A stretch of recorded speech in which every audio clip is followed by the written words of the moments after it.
Hello everyone, and today I have a very nice chess game to show you by the American chess legend Harry Nelson Pillsbury, and his opponent was a German chess player Hugo Haeusler. So this was Harry Nelson Pillsbury's blindfolded chess simul, 16-board chess simul from 1900 Germany. So Pillsbury starts the game with e4, e5, knight to c3, knight to c6, f4. So we have the Vienna game, and e takes on f4, and knight to f3, d6, d4, g5. So this was some sort of a gambit. This was Vienna gambit. h4, bishop to g4. Black could have tried actually g4. That would be an annoying move. Bishop to g4, bishop to b5, h6, capturing the knight and damaging the pawn structure, but giving up the bishop. H takes on g5, knight to e7, bishop takes on f4. And actually we can say that white has a pleasant position. So knight to g6, defending the bishop and developing the queen. Bishop to g7, and Pillsbury castled from the queen side.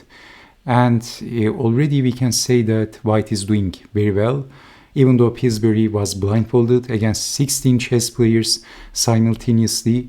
So developing the queen, queen to c8 and e5. So the king is in the center, pushing the e-pawn to open up the position. So that's also some sort of general principle. When the king is in the center, in the middle, pushing the e or the d-pawn is usually a logical idea. So developing the queen, queen to f5 and attacking the bishop, so defending the bishop. And then Pillsbury is opening the position. So black castled, but even though black finally castled and free his position a little bit, it feels like Haeusler can have some problems in the dark square, especially if he loses this bishop, this dark square bishop, maybe the best defender of the king, so black doesn't have his pawn on g7, so it could be a problem. So watch what happened. Knight in, attacking the queen, and then the bishop is attacking the rook. Maybe defending the rook comes to mind, but Pillsbury played an incredible move, a very exciting move, and he played knight to e4, exclamation point, so aiming on f6 and sacrificing the exchange, which is accepted, but knight to f6 is a big problem for black, so forking the king and the queen. So black actually has to capture the knight for not losing the queen. And how would you recapture the bishop, with the e-pawn or with the g-pawn?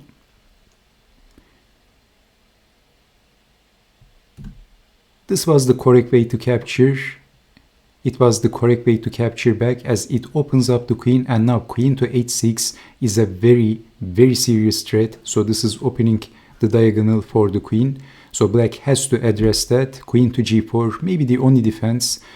And then black is hoping to defend on g7 with the queen, but then queen to h6. So in this position, if bishop to g4, then queen to h6, and black is getting checkmated. There is no defense. So this is checkmate. This is why queen to g4 and queen to h6, and black is going back with the knight and defending with the queen. Guess the next move. Okay, Pillsbury played knight to f5. So if queen takes knight, that is going to deflect the only defender. And knight takes on c6 was also a very good move, with threatening knight to e7. So we have rook over defending on e7. Of course, if queen takes knight, this is checkmate. And if some random move, let's say defending the bishop, then knight to e7 is checkmate, smothered checkmate. So knight to f5, rook over, defending on e7, rook takes bishop, queen to g6, and then another exciting move by Pillsbury, rook to d7. Pillsbury is threatening to play queen to f4, knight to e7, forking king and the queen, rook takes knight, pawn takes rook, and black is basically lost after f takes, rook on e7. So white is going to have a very dangerous pass pawn, rook up, and black can't defend actually.